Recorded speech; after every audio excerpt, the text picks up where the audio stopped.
একটা রান্না নিয়ে এসেছি, চিংড়ি মাছ দিয়ে মূলো শাক রান্না করব। তা আমি এর মধ্যে কোনো মশলা দেব না। আমি এর মধ্যে সর্ষে সম্বার আর রসুন সম্বার দিয়েছি। তার মধ্যে চিংড়ি মাছগুলোকে একটু ভেজে নিচ্ছি আর এই মূলো শাকগুলোকে আমি সেদ্ধ করে নিয়েছি। সর্ষে আর রসুন। আচ্ছা, আর এটা ঝুড়ো চিংড়ি। এটা ঝুড়ো চিংড়ি। আর এটা কাঁচা লঙ্কা কেটে দেওয়া আছে। চিড়ে দিয়েছি। আমি চিংড়ি মাছটাকে তুলে রাখবো। তুলে রাখবো কারণ আমি যখন শাকটাকে একটু ডলে দেবো, চিংড়ি মাছটা তো ডলতে পারবো না, এই জন্য আমি চিংড়ি মাছটা তুলে নিচ্ছি। দেখো,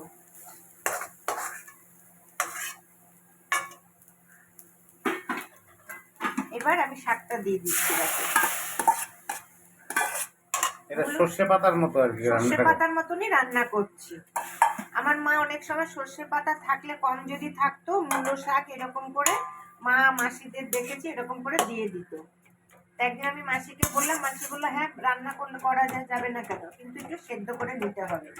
লঙ্কাগুলোকে একটু থেতো করে দিচ্ছি। আমার তো এখনই লোল পড়ে যাচ্ছে। এইসব জিনিস না ভালোই লাগে খেতে। তোমরা দেখতে থাকো, একটু হতে থাকুক এটা। দেখো বন্ধুরা, আমি এই যে শাকগুলোকে না এরকম করে একটু ডলে দেবো। হাতাতে সেদ্ধ করে নিয়েছি, হাতা দিয়ে না ডললে না এটা হবে না। এবার আমি মাছগুলো দিয়ে দেব। মাছ বেশি আছে।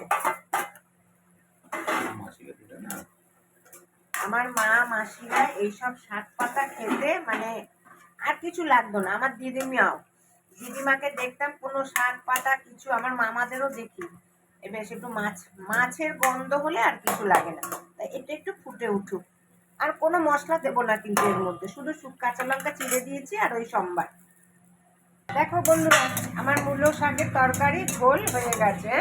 ঝোল তো নেই একদম, হয়তো ঝোল নেই একটুখানি, যাই হোক মূলো শাকের থেকে আমার চিংড়ি মাছটা বেশি। আবার একটু রেখে দেবো, ওই জন্য একবারেই দিয়ে দিলাম।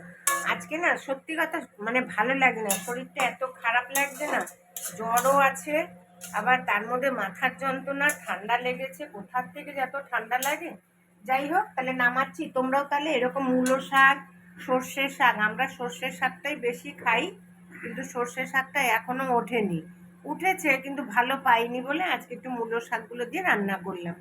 তা আমাকে লাইক করবে, শেয়ার করবে আর আমার চ্যানেলকে সাবস্ক্রাইব করবে, ঠিক আছে? তাহলে রাখছি।